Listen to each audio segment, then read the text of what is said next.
the fascia is even impacted and affected, and it anchors our skin in place, right? Over the surface, you've got the dermis, and then you've got subcu fat, and then the fascia is beneath that. It kind of lays over the musculature back there. You were talking about straps right there. Right. Yeah.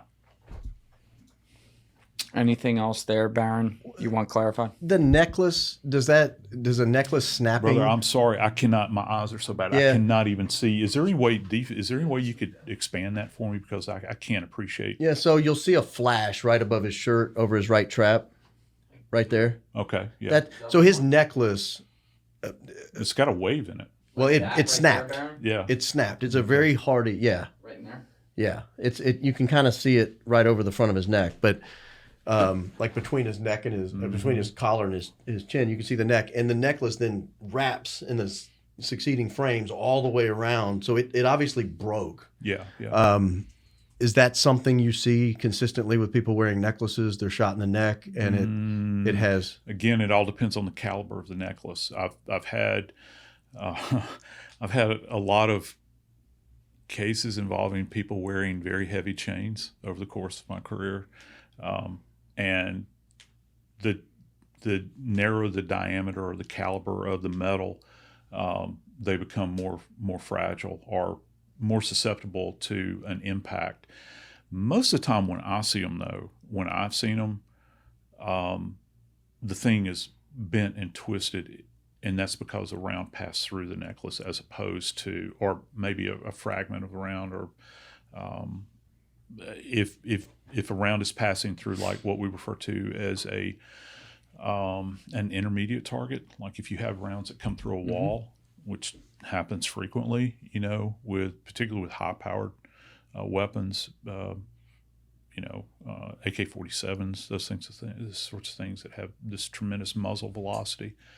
You can still retain enough energy that you'll have necklaces broken. I've seen that happen, But from a direct impact. yeah, generally from a direct. Because I've never this- seen it like in a concussive. I'm not saying it couldn't happen. Right. It's very well possible, but from a concussive event, I don't think I've ever seen one snap. Yeah, it looks like it snapped down by, it had a charm on it that was hanging down by his sternum. So where Baron's bottom. pointing at camera one. Let me do.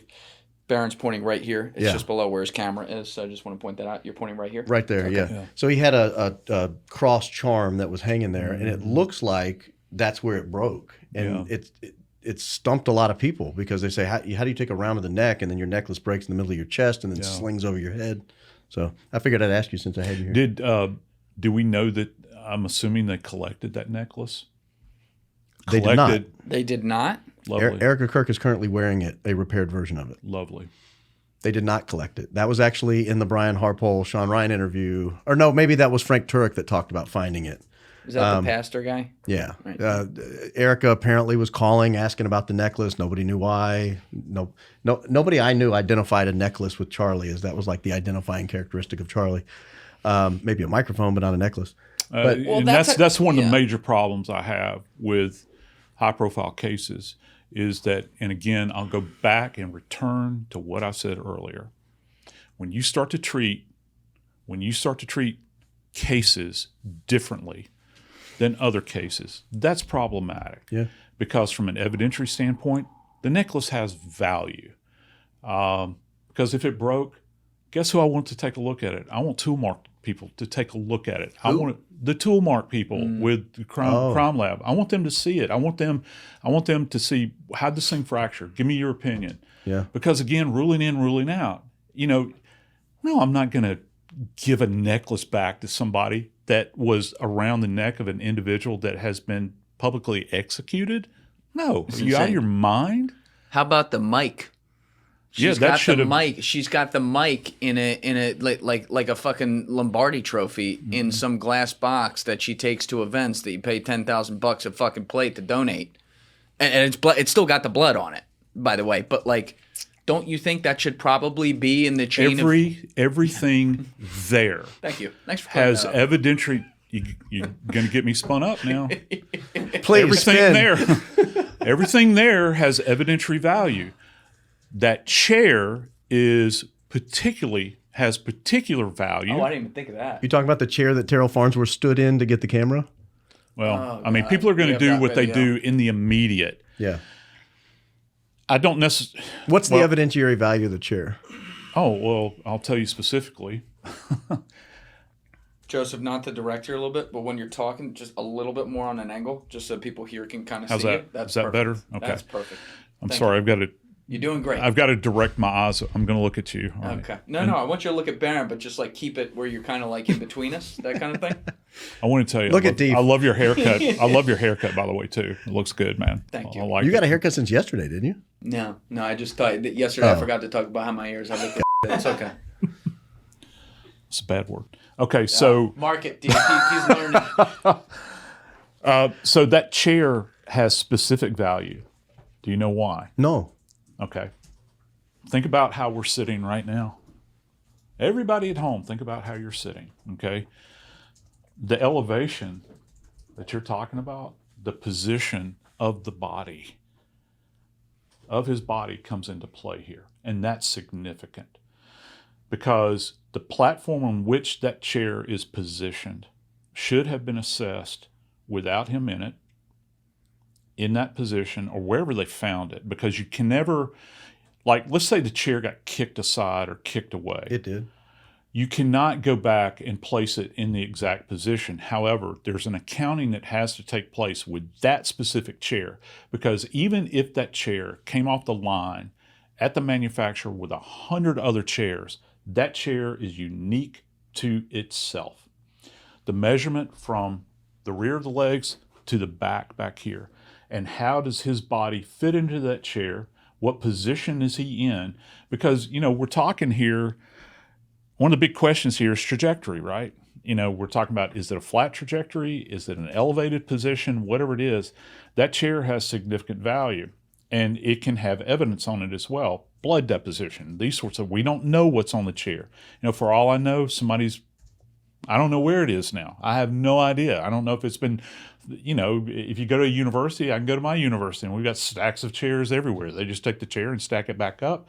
Or did the state police or whoever it was, did they collect that chair? That's his chair. Okay, well. And did his they, platform. Yeah, and did they collect it and did they hold on to it? Or did it go back into the rotation? Or be thrown away. Yeah. And that's a problem. So who would that fall on? Would that fall on the police?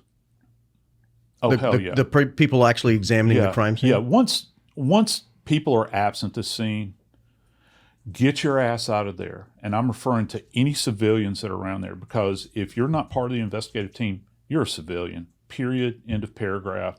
All of that stuff should have been secured at that particular time. And this is not me Monday morning quarterbacking. Right.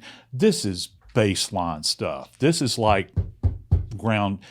this is something that you would teach a freshman class in Forensic Science 101. So what would it tell you if there was no chair and no platform and everything had been removed? Well, it's going to tell me that any kind of measurements that you take where you're trying to pull trajectories, your data is potentially skewed. Yeah. Yeah, you're good. I have coffee for you right there. Deep got it. Look at that. He's on it, man. He just floats in and out. My of here. man. That's it. So, all right. So, chair is a problem. Also, this is not an adjustable chair, as far as I can tell. This is No, it looks like static, a wireframe kind of. Right. Yeah. So it's a static chair. Imagine if they put that back in rotation. Jesus Christ, that would be insane. I think it's more likely it was thrown away, but maybe the police have it. I don't know. Yeah. I We hope don't they do. know. No, We don't I hope know. they do. And all of the surface area there. Deep, is there any way you can? There's one. Yeah, hold it right there if you can, if you don't mind. Just freeze it right there. Actually, So- we can put that on screen too, because there's no bullet right now. YouTube, there's no bullet, no blood, no anything. We're in concert. He's not pressing play on the video. Thank you. Okay. So, do you see the? Forgive me, Baron. Because I don't know what's the composition of the surface that this thing is contained on. It's Is it a carpeted indoor outdoor kind of? So it was a grass base, and then there was a platform, an elevated platform that was That's what I'm referring to right here. The surface of this platform. What is that it was made it out was of? a plastic platform with I believe a metal exterior around it and then metal legs that went down. Yeah, so all of that surface surrounding that chair, moving to his left, forward, any of that area right there has value to it because you've got blood deposition there. Now you say, well, why is that important? Well, it's very important because you want to demonstrate, you want to retain that from an evidentiary standpoint you could not go, people ask this question frequently when you have like a really bloody scene.